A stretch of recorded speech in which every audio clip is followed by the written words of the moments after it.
ঈদৰ এই পবিত্ৰ ক্ষণত ৰাজ্যৰ সকলো ইছলামধৰ্মী লোকৰ লগতে অসমবাসীলৈ আন্তৰিক শুভেচ্ছা জ্ঞাপন কৰিছোঁ।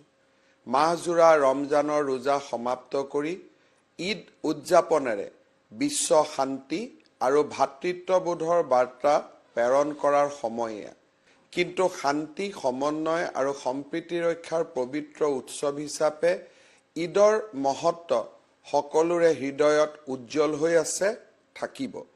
এইবাৰৰ ঈদে বিঘিনি আঁতৰাই সকলোৰে মনবোৰ পোহৰাই তোলক। শুভ দিনৰ আগমন হওক, তাৰ কামনা কৰিছোঁ। পুনৰ সকলোকে জনাইছোঁ ঈদ মুবাৰক। ঈদৰ এই পবিত্ৰ ক্ষণত ৰাজ্যৰ সকলো ইছলামধৰ্মী লোকৰ লগতে অসমবাসীলৈ আন্তৰিক শুভেচ্ছা জ্ঞাপন কৰিছোঁ।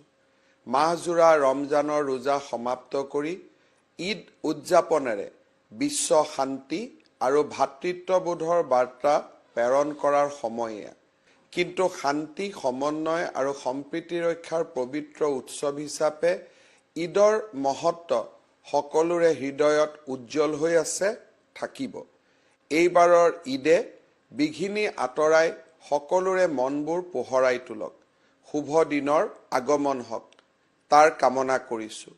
পুনৰ সকলোকে জনাইছোঁ ঈদ মুবাৰক।